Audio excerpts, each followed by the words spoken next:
420 అని చెప్పి కేసు పెట్టి జైల్లో పెడతారు. కానీ ఒక్క చంద్రబాబు నాయుడు గారు ఆయన కూటమిలో మాత్రమే అలా కేసులు పెట్టించుకోకుండా బయట ఉండగలుగుతారు. మన కళ్ళ ఎదుటే కనిపిస్తూ ఉన్న వాస్తవమైన స్వరూపం ఈరోజు రాష్ట్రంలో ఇది. ప్రతి చోట విపరీతమైన కరప్షన్, విచ్చలవిడి కరప్షన్ జరుగుతూ ఉంది. ఏ స్థాయిలో కరప్షన్ జరుగుతూ ఉంది అని అంటే అసలు రాజ్యం ఉంది, అసలు ఎవరైనా పాలకులు ఉన్నారా అని మనకే అర్థం కాని పరిస్థితిలో అసలు ఎవరు పాలన సాగుతూ ఉంది. గవర్నమెంట్కి రావాల్సిన ఆదాయం గవర్నమెంట్కి రావడంలా, అందుకనే గవర్నమెంట్కి రావాల్సిన ఆదాయాలు తగ్గుతూ ఉన్నాయి. ఆదాయం అంతా ఎవరు జోబులు లేకపోతూ ఉంది అని అంటే పక్కన చంద్రబాబు నాయుడు దగ్గర నుంచి మొదలెడితే ఆయనకింత, నీకింత, నాకింత, నాకింత, నాకింత, నాకింత అని కింద వరకు దోచుకో, పంచుకో, తినుకో. అసలు ఆ వీడియోలు చూస్తూ ఉంటే, సోషల్ మీడియాలో వైరల్ అవుతా ఉన్న వీడియోలు చూస్తూ ఉంటే ఆశ్చర్యం కలిగిస్తూ ఉంది. మొబైల్ రికార్డింగ్ డ్యాన్సులు, మొబైల్ బండ్లలో కొత్తపేటలో రికార్డింగ్ డ్యాన్సులు, రోడ్డు మీద రికార్డింగ్ డ్యాన్సులు పెడతా ఉంటే మనుషులందరూ పరిగెత్తా ఉన్నారు. పాటలు చూస్తే తాగురా తాగి చిందేయరా అని. రికార్డింగ్ డ్యాన్సులు, దారుణమైన స్థాయిలో రికార్డింగ్ డ్యాన్సులు. మొబైల్ వ్యాన్లలో ఏకంగా లిక్కరు, మొబైల్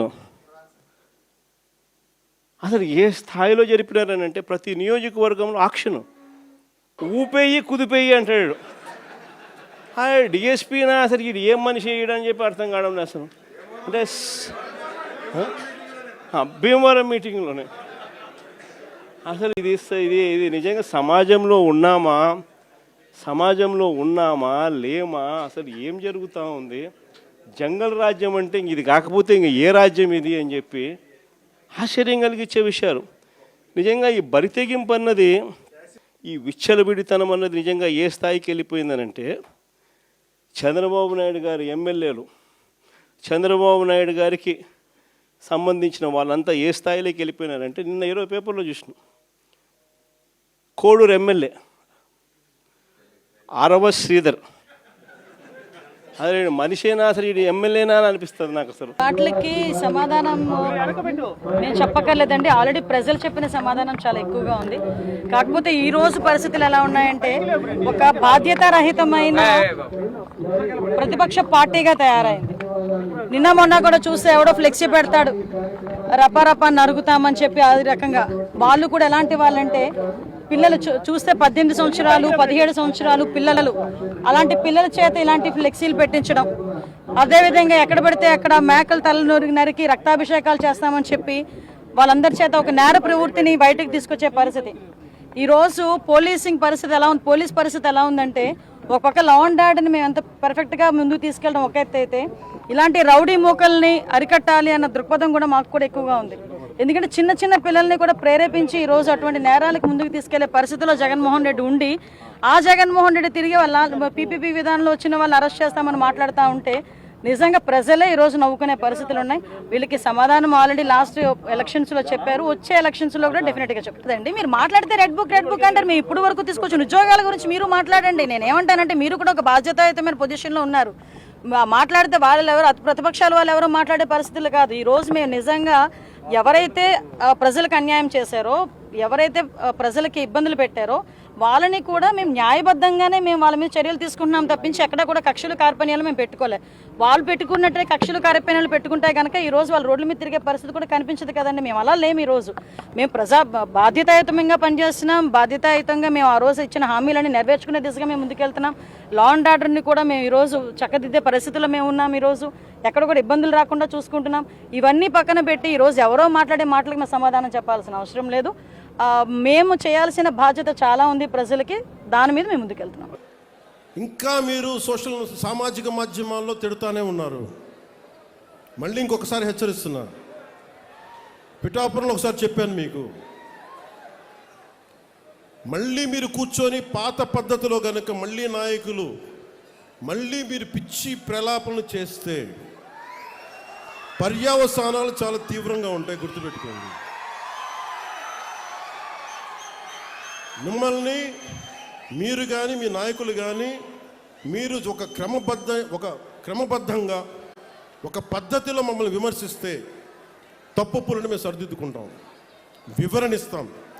అలా కాకుండా వ్యక్తిగతంగా మళ్ళీ పాత పద్ధతిలో చేస్తే ఈసారి నేనే చెప్తున్నా, మీరు పవన్ కళ్యాణ్ మంచితనం చూశారు, పవన్ కళ్యాణ్ సహనం చూశారు, పవన్ కళ్యాణ్ గట్టితనం మీరు చూడలేదు. ఎప్పుడు మీరు అలాంటి ఆశలు పెట్టుకోకుండా జరగవే. ఎందుకంటే ప్రజలు మమ్మల్ని నమ్మారు, మేము వాళ్ళ ముందు అరే భయ్, మీరు అధికారంలో ఉన్నప్పుడు ఏం పీకలేకపోయారు, ఇప్పుడు ఏం చేస్తారు రా భయ్? అప్పుడే మేము భయపడలేదు, ఇప్పుడు మీ మొహం చూసి మేము భయపడాలా? ఈరోజు ఆయన సైకో మాట్లాడాడు, ప్రెస్ మీట్ పెట్టాడు. దాంట్లో ఒక మాట అన్నాడు, అది చాలా బాధ కలిగింది. పర్కా మనీలో ఒక వ్యక్తి డబ్బులు తీసేసుకున్నాడని అందరు తెలిసిన విషయమే. ఆ వ్యక్తి సుమారుగా 50 కోట్ల రూపాయల ఆస్తి సంపాదించాడు. 50 కోట్ల రూపాయలు. దేవుడి దగ్గర డబ్బులు తీసుకుంటే దొంగతనం చేస్తే చిన్న దొంగతనం అంట, చిన్న దొంగతనం అంట. ఆ సైకోకి చెప్తా, అయ్యా దేవుడే మిమ్మల్ని చూసుకుంటాడు స్వామి, మా అవసరం లేదు ఇక్కడ ఇంకా. అంటే ఎంత అన్యాయం చూడండి. దేవుడిని పట్టించుకోడు, ప్రజల్ని పట్టించుకోడు. వాళ్ళ పార్టీకి చెందిన ఒక వ్యక్తి చనిపోయాడని పరామర్శించడానికి వెళ్ళేటప్పుడు ఇంకొక ఇద్దరు చంపాడు. వాళ్ళ కార్యకర్త బండి కింద పడ్డారు, కారు అతని మెడపై నుంచి వెళ్ళింది. ఆగాడా? పట్టించుకున్నాడా? మన ఊర్లో ఉంటారు వైకాపా వాళ్ళు కొంతమంది, వాళ్ళని అడగండి, ఎప్పుడన్నా కలిసారా మీరు అతన్ని? ఫోటో దిగారా? కనీసం పరిచయం ఉందా? అడగండి వాళ్ళు. ఎందుకంటే అక్కడ కార్యకర్తలంటే గౌరవం ఉండదు. అందుకే రప్రప్ప బ్యాచ్కి చెప్తున్నా, భద్రం, బీ కేర్ఫుల్, ఇది ఎన్డీఏ ప్రభుత్వం, జాగ్రత్తగా ఉండండి ఈ సభాముఖంగా వాళ్ళందరికీ నేను హెచ్చరిక జారీ చేస్తున్నా. ఇక్కడున్న కార్యకర్తలు నన్ను కలిశారు. నేను ఒకటే చెప్తున్నా, వ్యక్తులు శాశ్వతం కాదు, తెలుగుదేశం పార్టీ శాశ్వతం. ఈ భూమిపైన లోకేష్ శాశ్వతం కాదు, తెలుగుదేశం పార్టీ శాశ్వతం. మనందరి నాయకుడు ఒక్కరే, అది చంద్రబాబు నాయుడు గారు ఒక్కరు. నేను ఇక్కడ ఉండే మీ అందరూ ఒకటే చెప్తున్నా, నేను దేవుడు కాదు, నేను మనిషిని. నేను 10 నిర్ణయాలు తీసుకుంటా, దాంట్లో 3 తప్పవుతాయి, కనీసం 3 తప్పవుతాయి.